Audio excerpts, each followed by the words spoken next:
Muito boa tarde, bem-vindo à Revista da Semana, edição de sexta-feira, dia 4 de novembro. Boa tarde, Silvério Cunha e José Faustino. Bem-vindos ao programa desta semana. Vamos lá falar de eleições. Novamente, semana passada falámos do novo governo italiano e aproveitámos até para falar dessas eleições de Itália já realizadas há algum tempo. Agora temos as eleições no Brasil com Lula da Silva a confirmar o que se previa de sondagens, ou seja, a vencer a eleição. Foi uma eleição muito renhida, com um ponto percentual de diferença entre dois candidatos, Lula da Silva e Jair Bolsonaro. Silvério Cunha, começo por si.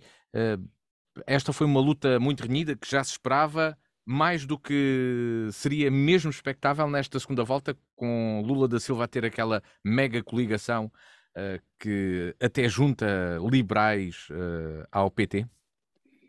Vai desde o tal Partido Novo, não é? Bem, antes de mais, Boa boa tarde tarde, a todos. bem-vindo. Eu começo por dizer que não, há eleições que sempre foram assim. Aliás, as eleições feitas Mário Soares também foi por 1%, um pouco mais, em 86. As eleições Mitterrand e Giscard d'Estaing também foi por 1%, 1,5%, acho eu, em 81. Portanto, há muitas eleições desse tipo. Agora, a questão que se põe para mim, o importante não é isso. O importante é que, portanto, o importante para mim nem sequer é. Há duas coisas que eu relevo. Uma que é, digamos, a permanência forte de Bolsonaro, embora com características específicas do Brasil, que é um país que, sob um certo ponto de vista, é politicamente menos desenvolvido e, portanto, é mais volátil, dos dois lados, de ambos os lados da trincheira, e é isso que justifica, evidentemente, que tenham estado pessoas da direita, inclusivamente, a apoiar Lula, como há pessoas que, portanto, apoiaram Bolsonaro. Isto tem muito a ver com o quê? Com os índices, com a crispação da sociedade brasileira, que chegou a um ponto, digamos, inacreditável. É engraçado que há coisas que não podem deixar de ser ditas, não é? Para já.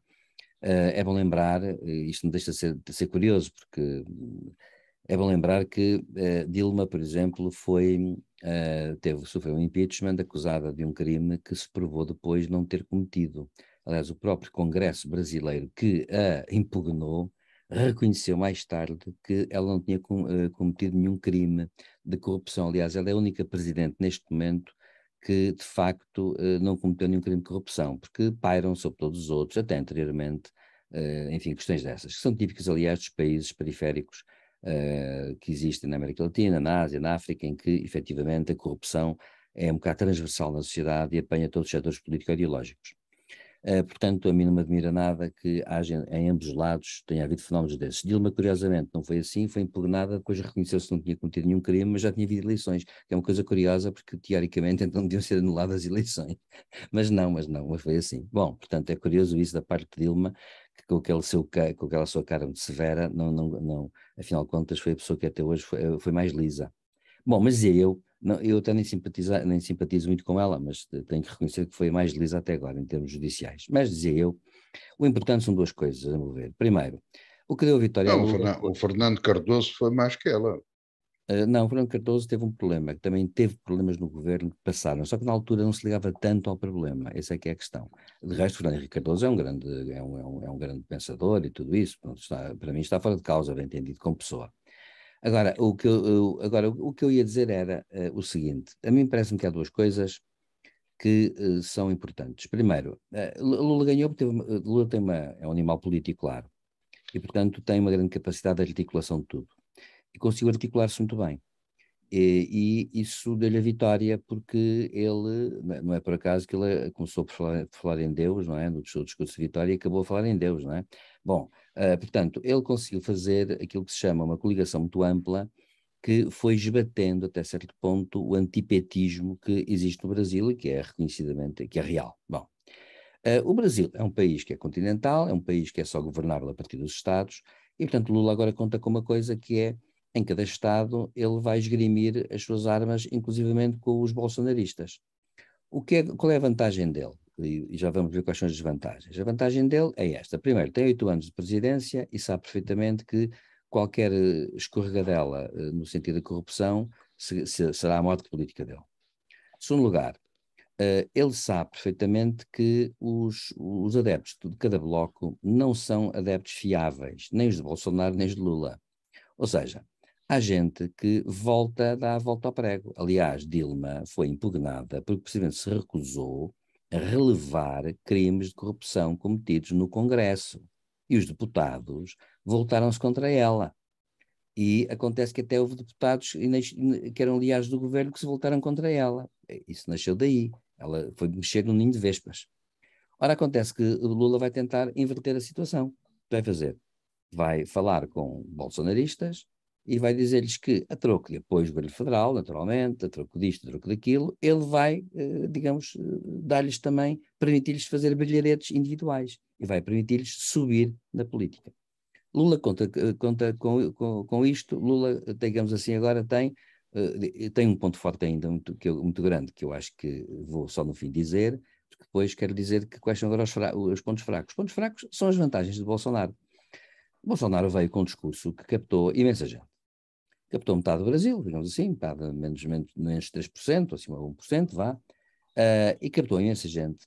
E acontece que não está em causa para mim quem é que captou mais, quem é que captou menos, os perfis das pessoas, não é isso em causa. Captou cidadãos, que na realidade se extremaram muito dos dois lados, e portanto num dado momento, quando as pessoas se extremam dos dois lados, evidentemente que a situação torna-se insuportável e incomportável, a não ser que os líderes tenham capacidade para apaziguar a coisa, o que não foi o caso.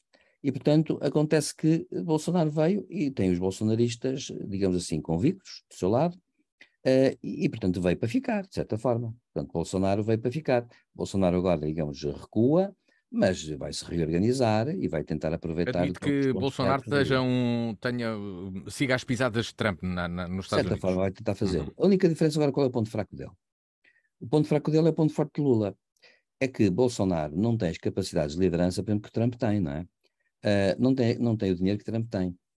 E não tem, portanto, essa capacidade e tem um palmarés também negativo. Bolsonaro é aquela pessoa que foi expulsa das Forças Armadas pelos generais.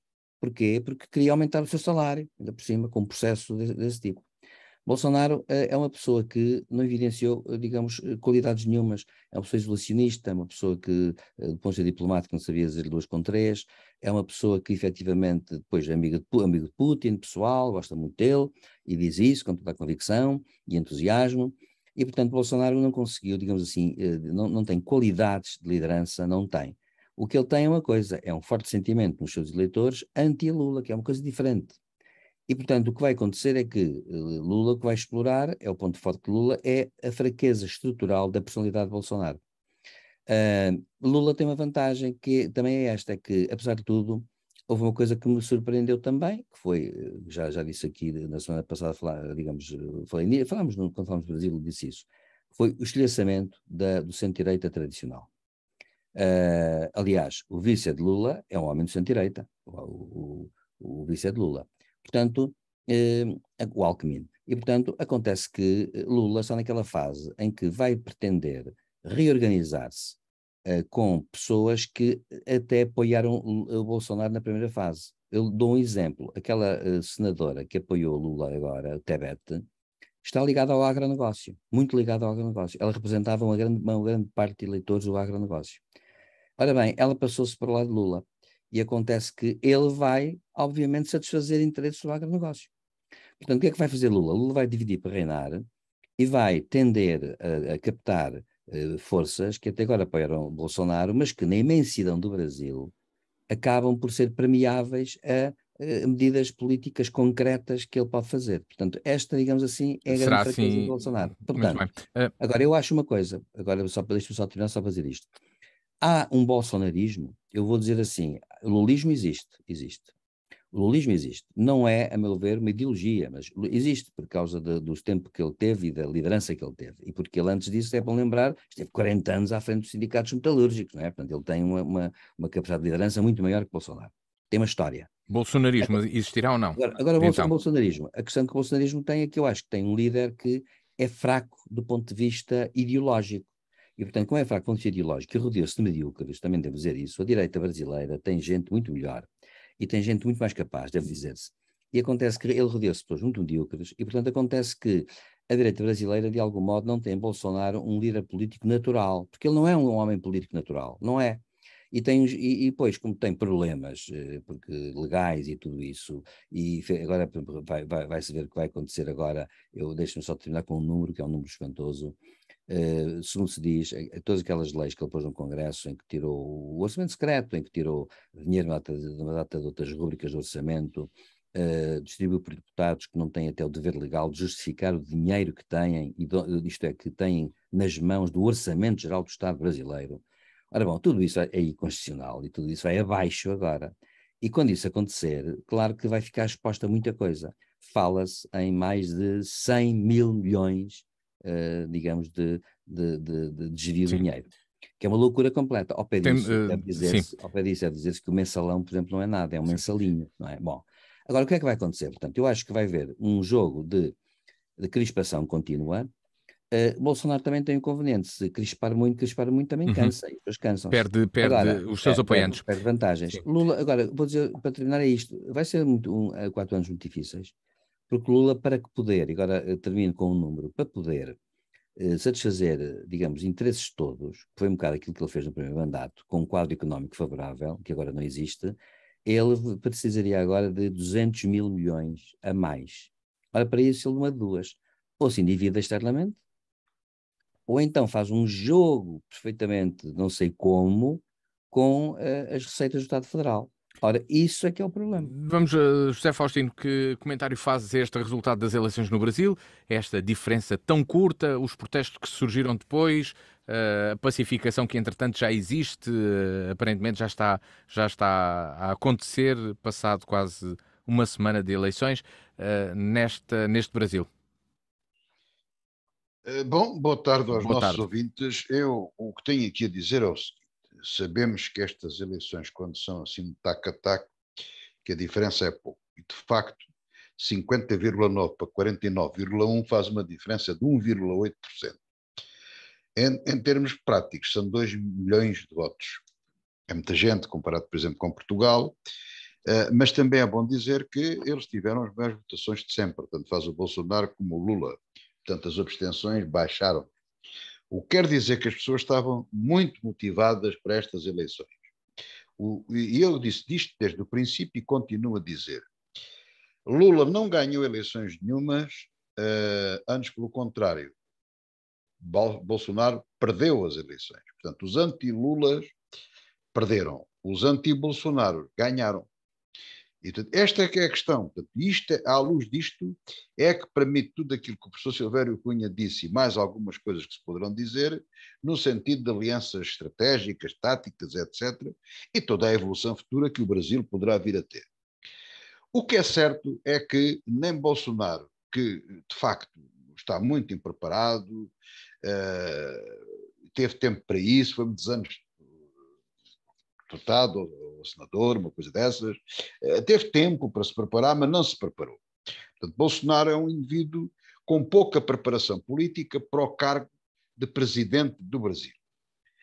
Lula aí está mais à frente, o professor já falou, foi dirigente sindical, etc, tem 2 mandatos de experiência, tem muito mais traquejo e tem essa experiência. Portanto, pese embora essa diferença, o problema aqui é que se radicalizou e a forma de sentir dos brasileiros, tanto quanto me é dado observar à distância, porque eu não conheço em pormenor a sociedade brasileira, fui lá uma vez, já foi há bastante tempo.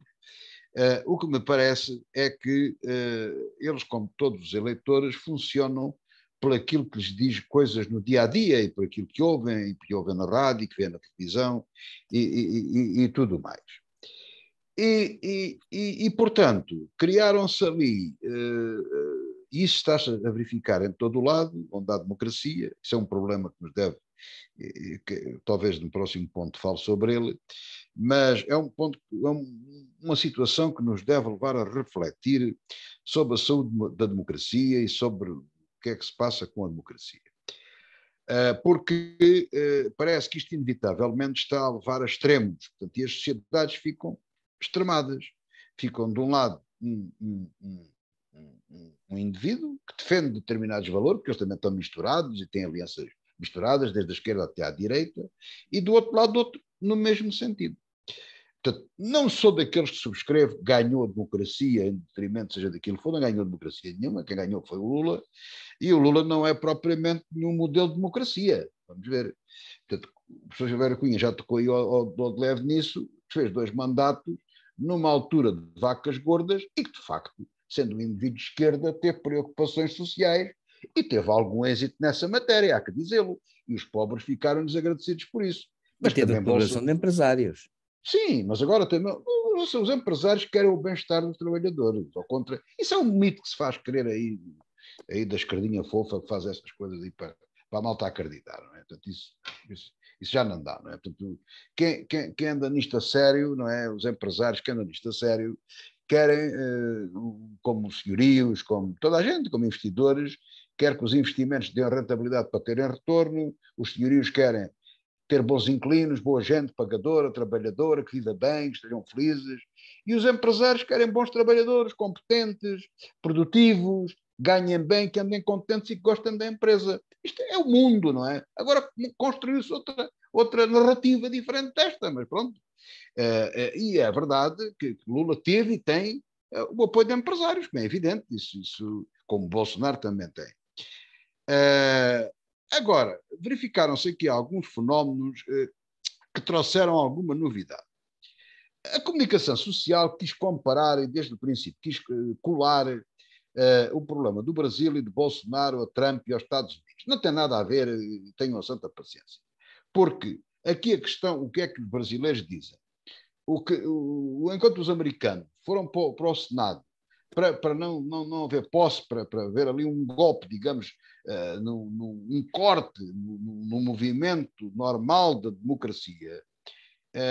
Portanto, nunca se pensou, nunca se pediu nos Estados Unidos a intervenção do exército americano. No Brasil é uma coisa diferente. Os apoiantes de Bolsonaro entendem que a democracia foi corrompida, que ganhou um indivíduo não é democrata, que foi condenado em tribunal, um corrupto, etc, etc, etc. E o que é que eles pedem? Eles não pedem disto ou daquilo, pedem a intervenção militar, pedem um golpe de Estado. Este é o ponto, pedem uma interrupção da democracia de outra maneira. Mas claro que tudo isto, esta comparação, isso que foi feita na comunicação social. Eu estou convencido que isso nunca existiu. E depois Bolsonaro fez coisas de facto que são novas. A primeira foi que não cumprimentou o vencedor. E isso foi interpretado como um não reconhecimento da vitória. Ora, isso depois verificou-se que não era verdade. Ele não o cumprimentou e teve o direito de não o cumprimentar. Eu não estou aqui a defender o Bolsonaro. Estou a dizer que o derrotado nas eleições não é obrigado a ser amigo do vencedor ou vice-versa. Portanto, há os adversários políticos e a adversidade política vê-se com maior ou menor intensidade. Tem que se ver com o urbanismo, em democracia, em liberdade, tudo isso. Mas não mais do que isso. Eu não sou obrigado a ser amigo do indivíduo que sistematicamente diz mal de mim, que me atropela, etc, etc. Ainda que o faça em regra democrática. Não tenho nada que o felicitar. Penso isso, não tenho dúvida absolutamente nenhuma. E isso não é problemático. O que é problemático é o homem fechar-se em copas, meter-se no palácio e só fala dois dias depois. Ora, aquilo que ele disse que foi pouco, podia ter dito, também não disse grande coisa, fez algumas insinuações, podia ter dito pouco tempo depois das eleições. Já ficávamos a perceber que ele que reconhecia o resultado e queria fazer a passagem do poder para o novo presidente que foi eleito. Isto tinha-se evitado de uma série de equívocos. Aliás, já veio também acalmar os ânimos, porque as manifestações, ele disse que manifestações pacíficas sim, coisas de outra maneira não. E já veio agora depois dizer para se acalmarem, e portanto parece que as coisas, segundo creio, estão a acalmar no Brasil, as manifestações, essas coisas todas. E o regime tomará o seu rumo natural, o que é normal, e Lula da Silva irá fazer o melhor que ele sabe, com certeza que sim. Agora, o que tudo nos diz, e fazendo uma análise fria e exata das coisas, é que o Brasil, infelizmente, pode ter ficado melhor com Lula, mas não ficou bem, quer dizer, nem está no bom caminho, e é lamentável que um país com aquele potencial que tenha, que mantenha uma vergonhosa diferença entre os muito ricos e os muito pobres. Das eleições no Brasil, falamos de forma bastante mais sintética, naturalmente, das intercalares nos Estados Unidos que estão para acontecer. Biden avisa que a democracia está em risco e Trump, depois de ter perdido as eleições, continua a liderar os democratas. Não sabemos assim tanto, andamos um pouco mais distraídos do que acontece na política norte-americana? Pergunto eu, Silvério Cunha. O que é que estas Não, eleições também representam para o resto do mundo? as eleições são importantes, as eleições do mandato a meio de mandato, são sempre eleições que nunca são simpáticas para quem está no poder, tradicionalmente nos Estados Unidos. É muitas vezes aí que há mudanças de maiorias, até em câmaras, mas acontece que o problema que se põe é este. Há bocado o José Faustino falou e bem na questão que é, digamos, a razão de ser a democracia. A democracia, como qualquer sistema político, é um sistema, digamos, é um campo, portanto é um campo que quer dizer que tem limites. Quer dizer, qualquer democracia tem que ter aquilo que se chama pressupostos comuns, um mundo comum para poder ser vivida como tal. E, portanto, as pessoas que têm, digamos assim, que acreditam na democracia política, pelo menos, são pessoas que, à partida, acreditam naquilo que já Péricles, há 2500 anos, dizia, quando afirmou que nós somos melhores que os não-democratas, para a democracia dele, bem entendido, porque nós acreditamos na alternância de poder, acreditamos que ninguém tem razão exclusiva, acreditamos que as pessoas podem escolher uma coisa e escolherem outra depois, acreditamos no fundo numa coisa que ele há 2500 anos percebeu de forma genial, é que o ser humano funciona muito por tentativa e erro, e não é nenhum robô. E as sociedades humanas são assim, muitas vezes cometem erros, depois evoluem, depois vão acima, vão abaixo, enfim, como dizia um grande pensador do século XVII, perdão, neste caso XVII, mas mais XVIII, o Gianni Battista Vico, a história é feita de corsi e ricorsi, isto é uma espiral e não é linear. E nas espirais há de subidas que para se subir tem que descer primeiro, não é? É uma espiral. Ora bem, acontece que a democracia, portanto, exige aquilo que eu chamo de linguagem e códigos comuns. E o problema que se coloca é quando surgem pessoas ou movimentos que dizem nós não queremos esse código. Nessa altura põe-se um problema de facto. Porquê? Porque se há uma maioria que tem esse código, acontece que nada, não há problemas. As minorias até se toleram muito bem, mesmo quem não pensa assim não é levado a sério, etc. O grande problema é quando efetivamente há uma mudança, uma espécie de terremoto das ideias e acontece que as pessoas deixam de ter esse fundo comum. Nessa altura não é uma sociedade, estamos perante duas sociedades dentro de um mesmo sistema político. E a prazo isso pode conduzir a conflitos do tipo amigo-inimigo, onde, portanto, o inimigo é para exterminar. E este é o problema que se coloca hoje, e há muita teoria sobre o assunto, há livros que se fartam já sobre isso, e acontece que, como morrem as democracias, etc., ainda recentemente, enfim, há aí um livro de uns americanos que tem tido um grande êxito há 5 anos para cá, sobre isso, e há uma literatura abundante, eu não minto se disser que já recenseei, isto é, já estive a ver, há mais de 5.000 livros só sobre o assunto. Acontece que, já agora, permitam fazer uma recomendação. Por acaso eu não sei qual é o título em português, mas saiu em português um grande livro de um grande pensador espanhol, Daniel Innerarity, que, digamos assim, tem um livro sobre a teoria das sociedades complexas e acontece que, eu não sei como é que se intitula o livro na edição portuguesa, que eu sei que já saiu uma edição portuguesa disso. É um grande livro para ler, de uma pessoa moderada e tal. Mas eu agora ia dizer assim, isto é assim porquê? Porque há neste momento uma mudança do eixo civilizacional. Eu, a semana passada, lembro-me, se não foi aqui, eu iria jurar que disse isso aqui. Um grande liberal, aliás conservador, espanhol, que foi Ortega Gasset, tem uma frase que deu origem até a um livro de ensaios que ele tem publicado, que eu até tenho, onde ele diz o seguinte: as ideias têm-se, nas crenças está-se. O que é que ele quer dizer com isto? É que as crenças, nós habituámos desde o século XVI a pensar que as crenças são a fé, a religião. Claro, nas crenças está-se. A fé não se discute, não é?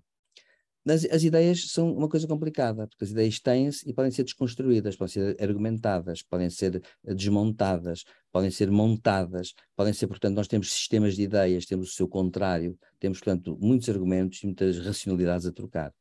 E o que é que sucede? É que quando há crises globais, os sistemas sociais globais, de acordo com o contexto histórico, hoje em dia é mesmo global, os sistemas sociais, muitas vezes, ou parte deles, refugiam-se na certeza. E a certeza é a crença. Os fundamentalistas, o que é que são? São, precisamente, pessoas que se refugiaram na crença enquanto instrumento político de convicção. E acontece que esse é o problema que se coloca. E, portanto, o problema das eleições americanas é este. É que, na verdade, há todo um setor, digamos assim, do Partido Republicano que se converteu quase religiosamente às crenças e não às ideias. Eu só queria lembrar uma coisa. Quem é que hoje do Partido Republicano aprovaria a célebre frase do presidente Dwight Eisenhower, foi presidente durante 2 mandatos, republicano, que denunciou o complexo militar industrial americano? Isto é uma coisa que é espantosa quando ele disse em 1959. Quem é que hoje do Partido Republicano iria subscrever isso? Hoje, se eu disser isto a um republicano de rua nos Estados Unidos, ele acha que eu estou a falar de um comunista chamado Eisenhower. Bom, o que mostra que o pêndulo da apreciação mudou. Portanto, eu posso racionalmente desconstruir uma coisa. Agora, quando é uma crença, não se pode desconstruir, não vale a pena. Neste momento são Portanto, eleições que estão... As eleições neste momento estão em perigo, disputam crenças. a meu ver, como Biden diz, estão em perigo por uma razão. Porque, efetivamente, Trump pode até... Eu acho que Trump também não é uma pessoa bem preparada, mas acontece que Trump terá um conjunto de conselheiros que podem ser mais bem preparados, mas que ele também foi excluindo. Mas é preciso dizer uma coisa. Desculpa lá interrompê-lo, mas está melhor preparado que o Bolsonaro. Sem dúvida, sem dúvida. Mas agora, para concluir então, Silvério Cunha. Agora, para concluir, eu diria assim, temos mesmo de concluir, para passar... Biden tem razão quando aponta um aspecto, que é este, que é o facto de haver hoje em dia grandes massas de eleitores em todos os setores políticos, mas na América esta questão põe-se entre democratas e republicanos, que dizem assim: eu acredito naquela pessoa porque ela o disse. Se lhe mostrarem uma prova contrária, a pessoa não discute a prova. Diz, não quero saber. E, portanto, o chão comum, as ideias comuns, o universo comum que o sistema político tem que ter, desaparece. Porquê? Porque o sistema político, por definição, tem que assentar na construção de ideias que embatem umas nas outras e a pessoa escolhe racionalmente a melhor.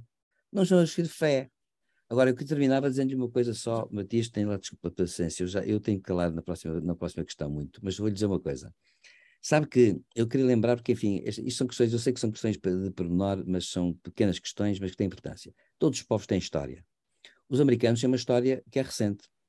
E acontece que, curiosamente, no longínquo ano de 1965, sempre houve, portanto, como sempre houve bolsonaristas, sempre houve trumpistas, com outros nomes, bem entendido. E há livros sobre isso, há livros de há 50 anos, 60 anos, sobre o assunto. Porque já havia nos Estados Unidos esse tipo de eleitorado. O eleitorado que não queria entrar em guerra, por exemplo, quando foi do Roosevelt, que achava que os europeus não lhes fizeram nada, por exemplo. Esse eleitorado, por exemplo, era desse tipo, isolacionista. Agora, eu queria só terminar para dizer uma coisa. Em 65, houve um grande pensador americano, que ainda hoje é vivo, já velhinho, Michael Walzer, e Michael Walzer escreveu um livro, que foi tese doutoramento dele, intitulado A Revolução dos Santos, onde ele falava da fundação dos Estados Unidos, e diz uma coisa curiosa, que disse uma coisa na altura que ninguém levou a sério, antes de 65, não é? Em 65 ninguém levava essas coisas a sério, mas ele fez um trabalho de investigação sério, e que nessa altura ele disse uma coisa que para hoje, quem leu esse livro dele, fica de orelha arrebitada, é que ele diz assim: é preciso não esquecer que os Estados Unidos foram fundados por pessoas fortemente impregnadas pelas guerras da religião do século XVII, é o célebre Mayflower de 1630, e a partir daí essas pessoas a religião como que se secularizou, parece que se afastou da vida das pessoas, mas não.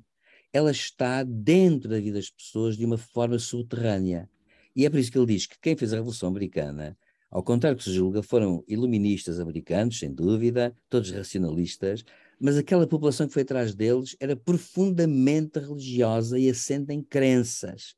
E Michael Walzer lembrou isto no ano de 65, ou seja, praticamente há 60 anos. Ora, e, portanto, eu termino dizendo que não é de espantar, portanto, que estas coisas fiquem e estejam subterrâneas na sociedade. E vão voltar, e voltaram. A novidade é esta, é que o antigo voltou. José Faustino, que comentário fazes às eleições que irão acontecer nos Estados Unidos, estas eleições intercalares que elegem muita gente para além do... Espera aí, o professor Silvério Cunha tem que dizer mais eu acho que Biden vai perder as eleições, atenção. José Faustino. O controle da Câmara dos Representantes. José Faustino, que comentário fazes a estas eleições que vão acontecer e que elegem muitos cargos nos Estados Unidos? Estas são aquelas eleições em que praticamente tudo é eleito, do juiz até ao deputado. Não é tudo, eles fazem sempre muitas eleições e referendos misturam sempre a muitas eleições. Eu quero começar por aí. E já agora, tendo ali um bocadinho com o professor Silvério Cunha, o Biden não é candidato, ele não vai ser eleito, não ganha nem perde. Claro. Podem ganhar são os candidatos do Partido Democrático ou o Partido Republicano. Muito bem. Vamos lá ver. As coisas chegam-nos aqui através da comunicação social, e contra mim falo, nós na comunicação social, sem pôr de fora, falamos tudo um bocadinho pela superfície, sem explicar nada a ninguém. É sobre as energias, é sobre os salários, é sobre a economia, sobre a inflação e, sobretudo, até sobre a democracia e sobre os regimes democráticos. Porque o que nós conhecemos, minimamente, é o nosso regime português. Ora, os Estados Unidos não têm nada a ver com o regime português. Portanto, aquilo que está em causa, salvo erro, é uma parte de um terço, salvo erro, dos senadores e toda a Câmara dos Representantes, que vai ser eleita. Porque eles têm um sistema de que não elegem a Câmara toda de uma vez, só dos representantes. Portanto, os senadores é um terço de cada vez. E o que acontece é que, como o professor Silvério Cunha disse, e é sabido, normalmente quem está no poder é penalizado. Portanto, neste caso, o Partido Democrata está mais penalizado do que o Partido Republicano. E, portanto, pode haver o perigo, digamos, de o governo, que portanto, nos Estados Unidos é um regime presidencial, é o presidente que governa, que forma governo, não é como cá, porque temos uma república monárquica, em que o presidente tem mais ou menos as funções de rei, e pode não fazer passar algumas leis que necessita nas várias câmaras. E agora tem maiorias, salvo ver na Câmara dos Representantes e no Senado, não sei como é que está. É por um voto. Tem maioria de um voto. De um voto, portanto, a coisa está ela por ela. E portanto, arrisca-se que as leis não passem, que tenha dificuldade semelhante àquilo que se passa aqui. O grande problema é que as coisas radicalizaram-se e nós, os democratas, todos, também não me ponho de fora, começámos todos a ter uma grande superioridade moral. A democracia é a liberdade, é a democracia liberal, onde as pessoas fazem o que querem em liberdade, isto é que é bom, o resto é tudo mal. Isto é uma grande superioridade moral, porque, de facto, a democracia, como disse Churchill, a gente leva aquilo a brincar, mas é um pensamento muito profundo. É o pior regime de todos, à exceção dos outros. Ou seja, o que ele queria dizer, penso eu, fazendo uma interpretação à minha maneira, é a minha, portanto, corro esse risco, era dizer, bom, o resto não presta para nada, e a democracia também não é grande coisa. O que é certo é que o Churchill já morreu há muitos anos e ainda não houve um aperfeiçoamento da democracia. E o que é certo é que a nossa democracia, que nós tanto gostamos e que tanto desejamos, já nos levou a situações da sua própria destruição, que é o caso da ideologia fascista, nazi ou comunista. Portanto, leva à própria destruição da democracia. Em qualquer sítio onde esses regimes prevaleceram, vivia-se em regime democrático. Na Rússia, na Itália e na Alemanha. Viviam lá democracias. Hitler ganhou as eleições, quando ainda havia muitos partidos, e por aí adiante. Mas nunca enganou ninguém. Disse que o objetivo dele era acabar com a democracia e com a Câmara dos Pauradores, que era o Parlamento Alemão. Ora, nós temos andado um bocadinho fiados na força desta ideologia, deste regime que é a democracia. E não o temos avaliado. E agora vem o presidente Biden, porque está sujeito a perder a maioria na Câmara dos Representantes portanto, no modo geral, no Congresso, no Senador, no Senado, e diz, a democracia está em risco. E eu pergunto, estará? Se calhar está. Agora, temos que pensar, a começar por cá, por Portugal, como é que a gente consegue defender a democracia, melhorar a democracia, para que ela não comece a estar sistematicamente em risco. Porque ela esteve em risco no Brasil, dizem, ela está em risco em França, ela está em risco não sei onde, agora está em risco nos Estados Unidos, e felizmente, a coisa tem passado. Esteve em risco na Itália, ganhou a extrema-direita, uma coisa perigosíssima, afinal a senhora vem dizer, espera lá aí, União Europeia, NATO, estamos com a Ucrânia, estamos todos bem, tal, por aí adiante. Riscos existem. Ora, se a democracia está em risco, eu acho que a grande lição que se tem de tirar daqui, independentemente dos resultados americanos, isso logo veremos, é saber aquilo a que a democracia nos levou. Aquilo que o professor Silvério Cunha estava a dizer, e que eu interpreto erradamente, agradeço que me corrija, mas uma crença exagerada, uma certeza absoluta num líder, leva-nos ao dogma. E o dogma não se discute. É isto, professor. Os dogmas não se discutem. É porque é. Pronto. E na democracia nós não queremos ter um dogma contra outro dogma. Queremos ter uma ideia contra outra ideia. Uma proposta contra outra proposta. Mas também há verdades que foram adquiridas na democracia, das quais eu, por exemplo, tenho dúvida. Que é, por exemplo, a alternância do poder é boa. Eu próprio me vejo a dizer isso quando falo da mexicanização e falo do Dr. Costa. Tenho medo disso. Mas tenho medo porquê? Porque no México o governo não era bom. E o do Dr. Costa também não é bom. E se eles lá perpetuarem, o mal menor é, de facto, a alternância de poder. Outra virá, que será melhor ou será pior, mas pelo menos muda. E no mal, quando andamos sempre por mal menor, a correr atrás do prejuízo. Mal por mal, alternância. Agora, põe-se outro problema. E se um governo, pode ser nacional, pode ser uma câmara, pode ser uma freguesia, e se esse governo for bom, se for um bom governante, porquê é que tem que sair? Porquê é que tem que haver alternância? Estas coisas têm que ser refletidas. Será que é correto para assegurar a democracia a eleição direta e universal do presidente? Em Itália não é direta. E ainda não morreram por causa disso. Não é por aí que eles na Fórmula 1 não se conseguem entender. Olha, outros, os israelitas, também não se entendem. Aquilo é eleição atrás de eleição. Agora, que é um país que transformou o deserto num oásis. Isso é um facto. E com uma guerra em cima. Portanto, há aqui coisas que há que avaliar e que verificar. Está em risco. Bom, se está em risco, vamos lá ver, arranjar a maneira dela deixar de estar em risco. Nos Estados Unidos e em todos os outros lados.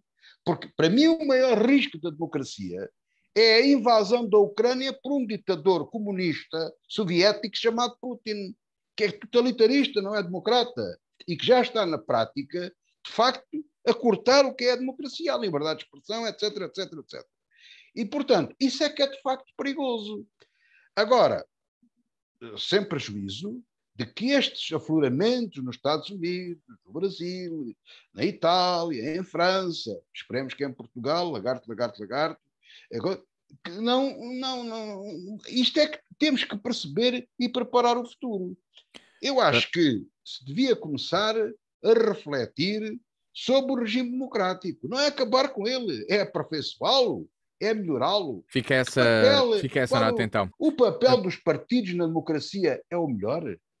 Lembremos que os Estados Unidos é a grande escola da democracia, mas dos vários partidos existentes, ou que existiram com mais ou menos força, hoje restam dois. Também não começou com muitos mais, mas são dois partidos. Isso é bom ou é mau? É bom ou é mau haver 50 partidos, como em certos casos nós verificamos? Não sei, vamos refletir. São questões que ficam sobre o futuro da democracia. Porquê é que os partidos não estão em pé de igualdade com outros cidadãos? Porquê é que o Senado americano tem que ter ou democratas ou republicanos? Porquê é que não pode ter liberais, democratas verdes, democratas azuis, amarelos e às cores? Porquê? Ficam as questões sobre a democracia e as eleições nos Estados Unidos. Passamos para Portugal, onde a Ministra da Coesão, Ana Brunhosa, fez duas afirmações desta semana sobre o financiamento das autarquias. Primeiro, que o corte de 5% no vencimento dos autarcas é para manter, mas também revelou que o Governo não tem atualmente condições para pagar os 156 milhões de euros reivindicados pelos municípios como despesa no combate à Covid-19.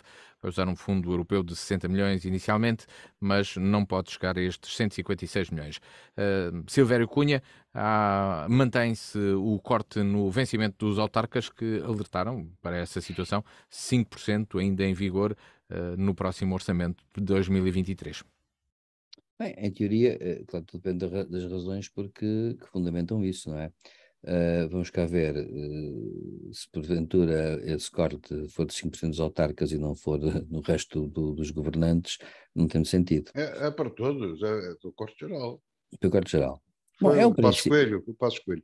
Sim, sim. Agora, o princípio é este. O princípio, no fundo, que está na base é a ideia da modéstia e, portanto, não se dizer que os governantes... Pode ser que o Dr. Costa tenha coragem para revogar, Pois, agora, acontece que a ideia é sempre esta. É a ideia que da tal moralização da política, que assenta numa espécie de princípio segundo o qual, digamos assim, as pessoas ganham pouco e servem muito.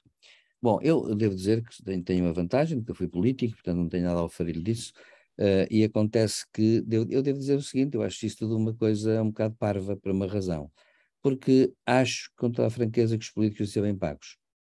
Podiam até ser menos, mas podiam ser mais bem pagos. Porquê?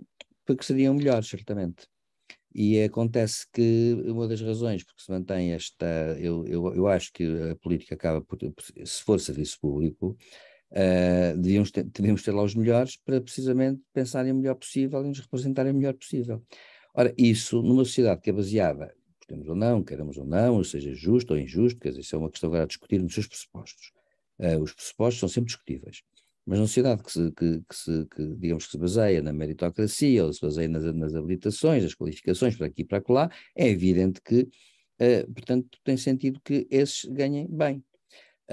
Como juízes, como outros, etc., de resto. E, portanto, eu penso que a questão da discussão dos 5% é um bocadinho demagógica, cortar, se não se cortar, é um bocado demagógico e é um bocado sem sentido. Eu, por mim, acho que não tinha sentido, não tem sentido manter o corte, para ser franco, não tenho. Não conheço ninguém que seja especificamente autarca, e, portanto, não conheço especificamente ninguém, no sentido de conhecer muito bem, portanto, não estou a beneficiar de ninguém, pessoalmente, não estou a pensar sequer em ninguém, mas acho que o princípio é esse, o princípio deve ser esse. É uma anomalia, dizer-se que alguém ganha X, mas que esse alguém tem menos 5%. Não tem sentido, não tem sentido. E nessa altura teríamos que nos interrogar a todos sobre se cada um de nós acharia normal ter oferecer um salário, um vencimento ou o que for de X, menos 5%. Porquê? Porque é bom para manter o quê? Para manter as aparências, para manter a ideia de que há umas pessoas mais modestas do que outras, claro. Em termos idealistas pode ser assim. O célebre Tomás, agora está a falhar o nome, o homem da Revolução de 1820, Tomás, agora perdoem-me os ouvintes, mas eu estou com uma branca a passar na cabeça, o apelido dele. Bem, o Presidente da Assembleia Constituinte de 1820, que deu a Constituição de 1822, era juiz, e quando foi Presidente dessa Assembleia, na Manuel sua Fernandes pureza, Tomás, será? Fernandes Tomás, exatamente. Fernandes Tomás. E acontece que Fernandes Tomás foi uma pessoa que era juiz e que, para manter a pureza liberal que ele tinha na sua alma, ele disse que a ser presidente da Assembleia ele não podia ganhar dinheiro algum. Tal como nós, aliás, lembro uma coisa que pouca gente sabe. Os primeiros presidentes da República em Portugal pagavam renda para estar em Belém. Isto é uma coisa inacreditável, mas é verdade. Manuel Mas Barriaga pagava professor renda. Silvério Cunha, desculpe interrompê-lo a propósito do que há bocado falava. Nos Estados Unidos, como o senhor sabe melhor que eu, a democracia dos Estados Unidos é fundada no pressuposto que os políticos não têm vencimento. Sim, claro. Tinham mandatos muito curtos, Sim. justamente para não prejudicarem muito a vida Exatamente. deles, muito rotativos, porque não Exatamente. eram pagos. E o nosso presidente da Assembleia Constituinte da Constituição de 1822, que comemora este ano os 200 anos, num dado momento, por uma questão de princípio também, não revelou a ninguém que estava a ficar sem dinheiro. Então gastaram as poupanças todas, a família estava a viver miseravelmente, e ele faltou várias vezes à presidência, nos trabalhos, e quando foram à casa dele encontraram-no a morrer de fome na cama. E morreu de fome, é bom que se fique claro. Foi assim. Morreu de fome porquê? Porque já não havia comida, porque ele tinha gasto tudo e a família estava na penúria, em nome do bem público. Ora bom, isso eram os tempos em que os nossos liberais, neste caso era um liberal profundo, em nome dos seus ideais, achava que devia ser assim. Aí isso levou à morte, porque é uma coisa espantosa para nós é impensável uma coisa dessas. E, no entanto, isso aconteceu com um juiz. Portanto, ele abdicou do salário de juiz, que era um bom salário, para se dedicar à causa pública e morrer de fome em nome da causa pública, que é uma coisa espantosa, não é? Enfim, presidiu e deu à luz, no sentido genérico do termo, a Constituição. Ora bem. Então, neste caso, devia Só para dizer, repensar-se portanto, este que eu corte dos acho, eu 5%, acho não é? sinceramente que nós não vivemos nisso e, portanto, não temos sentido falar-se no assunto. E, portanto, eu acho que é assim, deveria acabar. Esse é um anacronismo, é um anacronismo. Uhum. Pode ter sido necessário, mas devia-se acabar com ele.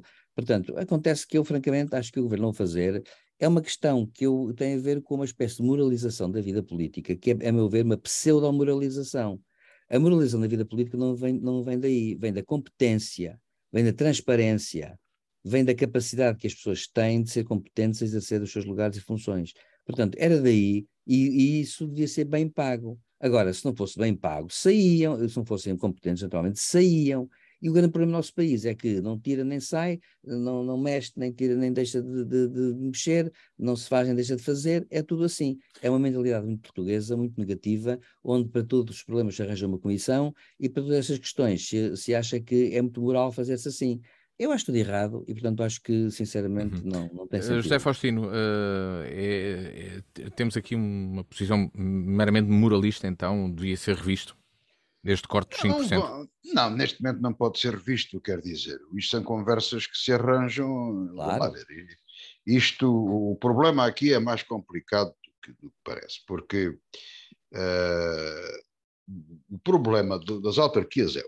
O problema é que o Estado, nos orçamentos sucessivos do Dr. António Costa e seu governo, tem vindo a aumentar a despesa do Estado.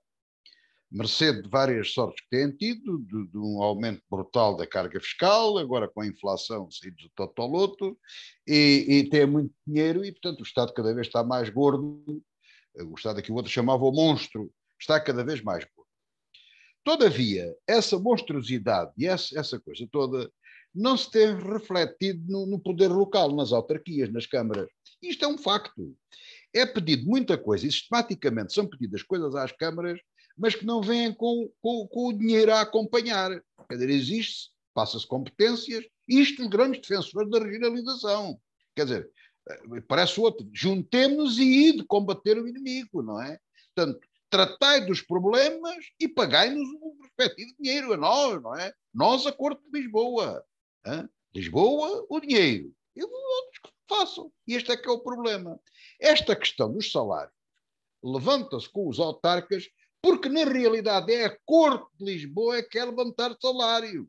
E o doutor Costa, que é um grande oportunista político, sem ofensa pessoal, não, que reverteu todas as medidas do Passo Coelho, mentira, fez ver isso, fez parecer isso, manteve a austeridade, estou a usar o nome, porque é certo, são factos, não é? Hoje, irrefutáveis, manteve a austeridade, não reverteu essa medida. E agora não tem condições políticas para fazer. Claro que não.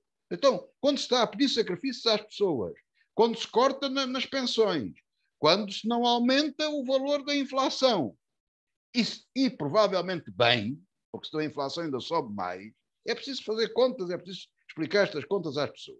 Agora, as pessoas têm que ter o mínimo de dignidade para viver. Não calha bem de maneira nenhuma aumentar o salário dos políticos. Mas é que não é aumentar, é repor. Não, é repor. Espera aí, professor Silvério Cunha, na minha qualidade de reformado, o doutor Costa deu metade da reforma o mês passado. E vai-me aumentar em não sei quanto, está-me a roubar dinheiro. Desculpe lá, não é isso que a lei diz. Mas não é isso que está em causa. Não, porque a partir de 2024 eu vou ser aumentado em função da reforma que tenho em 2023, que ele me cortou em 2022. Tudo bem, tem toda a razão. Portanto, Passos Coelho cortou os ordenados dos políticos há 5 anos e esse passou a ser o ordenado dos políticos. Como a minha reforma passa a ser aquela que eu receberei em 2023. Formalmente não é assim.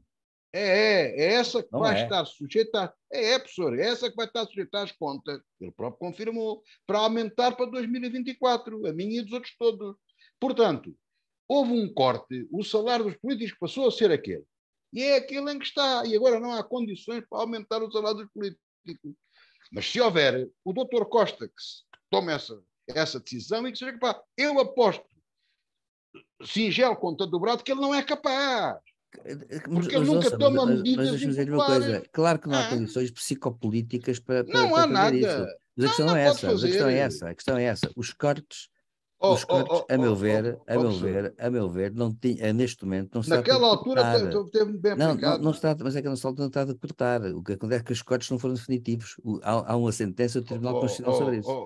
Professor, está muito bem, isso está tudo muito certo. Mas o doutor António Costa, que reverteu as decisões do anterior governo, devia ter revertido essa. Porquê é que não reverteu? Pois. É porque continuamos na conversa da treta e na política da treta. Claro. Mas repare, para que fique bem claro. Ponto número 1. O Estado, Lisboa, a Corte de Lisboa, tem que acabar com esta moda de apregoar a regionalização e depois aumentar as despesas do monstro cada vez mais gordo em Lisboa e dar responsabilidade às autarquias e não lhe dar a compensação em dinheiro. Ponto 2. Em relação ao salário dos políticos, é de manter igual, ou atualizado, dentro daquilo que for, da função pública. Atualizável a 1% ou 2% daquilo que for. Não é correto, nem politicamente, nem moralmente, neste momento, repor o salário dos políticos. Nem política, nem moralmente. Pois, essa questão da moral... Não, mas não, professor, não conseguimos analisar isto Sim, de outra maneira. É fica, moralmente errado. fica a análise esta questão para falarmos sobre a Ucrânia. Deixa-me ver quantas pessoas viram reduzidos os seus salários desde o tempo da crise, que nunca mais os repuseram e que agora não vão ser repostos. Portanto, nem política, nem moralmente. Era o que faltava. Era só o que faltava. Era agora mexer no salário dos políticos. Atenção, aquilo que a função pública tiver dentro dos respectivos escalões, pois que o tenham, com certeza. Vamos ao último. Sim, já ficou claro essa análise. Então, agora, repor o salário dos políticos, jamais em tempo ficou algum. Clara essa análise do José Faustino sobre este não tema? Há sustentação política para isto, nem moral. Política não há, pois não. Eu falo para onde deve ser, não falo para onde deve ser, claro. Está clara a vossa análise a esta notícia e entramos no último tema do programa de hoje, já em reta final acelerada, a guerra na Ucrânia. Desenvolvimentos destas 2 semanas, a central nuclear de Zaporizhia continua a estar no centro das atenções porque ficou agora completamente isolada do sistema elétrico ucraniano, de uma forma bastante mais complexa de ser retomada. A Rússia, entretanto, aparentemente está a retirar de Kherson, mantém essa ação. Ocorreu um ataque na base de Sevastopol, que levou depois a que os russos quisessem ficar fora do acordo de cereais, que já voltaram, e entretanto o chefe da diplomacia da União Europeia agradeceu às Nações Unidas e à Turquia precisamente por mediarem essa reativação desse acordo para a exportação de cereais da Ucrânia.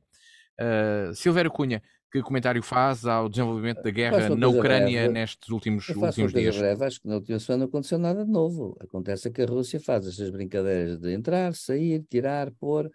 São formas, no fundo, de obrigar os outros a negociar com ela.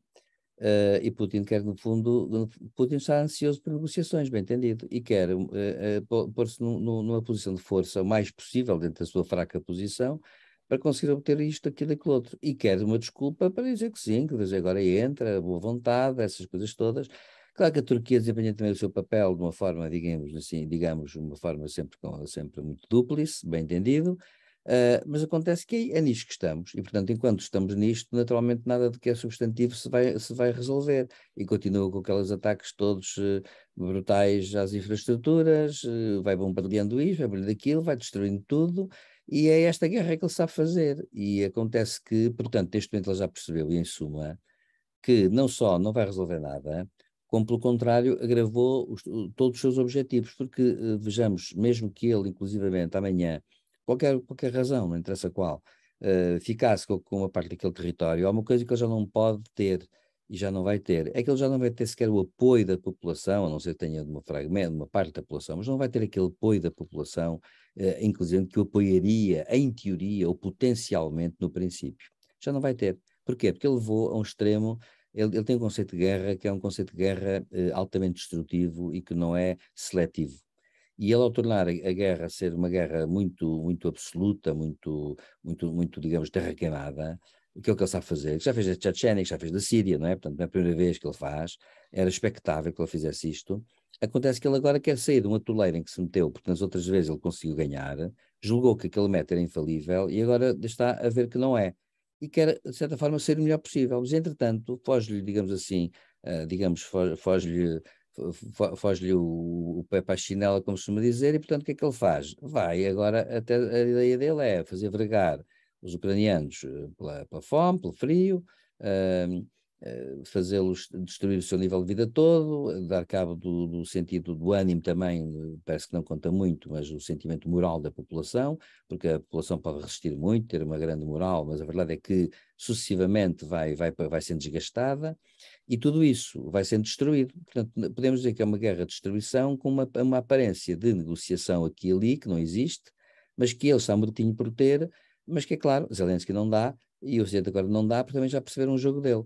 Claro que isto vai continuar, como sempre, a ser uma tragédia para os ucranianos, claro, porque cada bomba que cai, cada míssil que cai, destrói vidas, destrói bens, etc. E, portanto, a tragédia é essa. José Faustino, que análise faz aos últimos dias de conflito na Ucrânia? A análise que faço é, de facto, vamos lá ver, o que a Ucrânia está, a Rússia está a perder, em termos clássicos de combate, de frente com frente, território ocupado, a Ucrânia está a avançar e a Rússia está a recuar. Isso não há dúvida nenhuma. Portanto, a Rússia está a perder a guerra. Está a perder a guerra e o que é que faz? Faz ataques, projeta ataques de longo alcance, com mísseis, para trás das linhas portanto, do adversário, tentando e conseguindo, e por isso lhe está a custar muito dinheiro, porque não é o ataque, os drones são cegos quase, mas com os mísseis conseguem atingir onde querem, e os próprios drones também têm alguma inteligência, e portanto vão ter aos sítios onde querem, normalmente, as centrais elétricas, as infraestruturas elétricas. É claro que a Ucrânia está a repor muito rapidamente, o Ocidente está a ajudar com geradores e todas essas coisas, e tudo leva a crer que talvez, portanto, Kiev já está reposta à energia elétrica, e tudo leva a crer que isso será reposto em cenário de guerra, naturalmente, em questão de campanha, com geradores, com grupos de emergência, etc. Depois, nota-se, e o professor Silveira Cunha já o disse, mas é verdade, e isso é uma coisa que salta pelos olhos de toda a gente. Putin está desesperado para ir para conversações, porque ele quer entrar em negociações. E Zelensky, que de facto está-se a mostrar um grande estadista, e é um grande estadista, não quer negociações com Putin. Porque Putin não tem que ter negociações. E há um sinal que pouca gente referiu, mas que se verificou, salvo esta semana, que para mim é uma coisa muito importante. De repente, cai a notícia que a Noruega põe as suas forças armadas e todo o país em prevenção, em estado de guerra, preparado para um ataque da Rússia, vamos assim dizer. Ou os noruegueses ficaram doidos, ou qualquer coisa se passa. Ou seja, para mim este sinal é que com Putin não se pode baixar a guarda. E agora que ele está a perder terreno, não se pode baixar a guarda. Aliás, aquela conversa dos cereais, do Mar Negro e da Crimeia é tudo treta, porque basta olhar para o mapa, perceber onde é que está o corredor dos cereais, não tem interferência nenhuma no problema, é uma falsa questão completamente. Aliás, a própria Turquia tinha garantido o funcionamento desse corredor e o funcionamento da saída dos cereais. Depois convenceu os russos, e bem, com a ONU, a de facto mudarem de posição, porque estavam de birra porque foram atacados. Porque há aqui só uma coisa que falta ultrapassar, e eu acho que isso é que é muito importante. A gente não está a precisar de negociações, a gente está aqui a precisar de romper uma barreira, que é a Rússia também pode ser atacada na Crimeia ou no território primitivamente russo. Porquê é que os ucranianos não atiram um míssil para Moscou? Pergunto eu. Tenho aqui perguntado, aliás, várias vezes. Quer dizer, quase já que aceitamos, veja-se bem, quando o Sr. Putin invadiu um país ao lado, ocupou território, diz que são dele, e quando cai lá uma bomba nos territórios, fica muito zangado porque o atacaram. Mas isto é o quê? Como é que a gente pode aceitar uma coisa desta? Eu pergunto, mas qual é o problema que caia um míssil ou uma bomba na Rússia? Na Rússia mesmo, né? Naqueles terrenos que ele usurpou. Tem que se perceber isto. Porquê? Este é que é o problema da democracia, não os Bolsonaros, nem os Trumps. O problema da democracia é o Putin. O Putin não pode sair disto ileso. Ele não pode repetir esta brincadeira em mais lado nenhum. Aliás, ele tem que sair do poder. A Rússia tem que mudar de vida para manter a sua integridade territorial, para manter o seu funcionamento, esperemos, democrático, ou que se aperfeiçoe, enfim, para se manter como país e nações que são, têm que correr com aquele regime e com Putin. E isso o Ocidente não deve abrir mão. Isso é que são os verdadeiros perigos da democracia. Ele quer falar. Zelensky não quer falar. Nem tem nada a falar. Nem tem que falar com ele. Faz muito bem. E o Ocidente tem que apoiar isto. Agora, isto vai-nos custar mais frio no inverno, dificuldades com o petróleo, etc, etc, etc. Temos de nos aguentar firmes. É o peso e o custo da democracia. Esperemos que ele, enfim, que não seja muito caro, mas em relação, só para terminar, mas as pessoas também que digam assim, diabo, que raio de análise está para ali aquele a fazer, que é uma coisa radical, parece uma coisa tipo, não é nada disso. E lança aqui outro sinal que se tem falado, mas que não ligamos muito. Negociações há. Nunca se trocaram tantos prisioneiros como agora. E mortos, pessoas mortas. Há uma troca de centenas de prisioneiros e de mortos entre a Rússia e a Ucrânia. Portanto, alguma conversação há. Ou seja, eu não sou radical, isso era um erro, portanto, tudo nos leva a crer que deve haver esse tipo de troca de prisioneiros, esse tipo de entendimentos dos cereais, etc, etc. Mas isso é bem diferente de dizer assim, bom, a gente troca a admissão do Sr. Putin pela Península, agora não lembro o nome. Pela Crimeia. Pela Crimeia. Não, essa questão é muito diferente, quer dizer, ponto assente, os territórios estão e agora daqui, não se dispõe do território dos outros. A Crimeia não é russa, é ucraniana. Isto é um ponto que não se pode abrir mão. Ele tem que sair de lá, a Rússia tem que deixar aquilo. É que não pode ser, porque senão... Fica a análise então esta última semana de conflito, se as negociações sem fossem, grandes novidades na vossa leitura. Se as negociações, só para reforçar isto, sublinhar, se as negociações fossem para a frente, como o Sr. Putin queria, o que é que ele pretendia? Mais coisa, menos coisa, ficar com a Crimeia e ficar com o Donbass, não é isso que ele quer. E a Ucrânia caiu com menos 20% do território. Não pode ser. A Rússia não pode ocupar, nem os não-democratas soviéticos podem ocupar os territórios dos outros, da democracia. Fica então a análise... Se as democracias não são perfeitas, como porventura a da Ucrânia não é, ou não tem sido, tem que se aperfeiçoar. Não é um regime não democrático ocupar um que é democrático.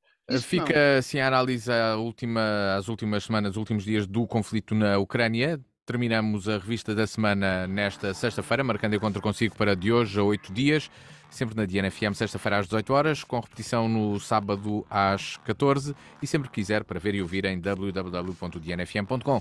Tenha a continuação de uma boa semana. Boa tarde. Boa tarde.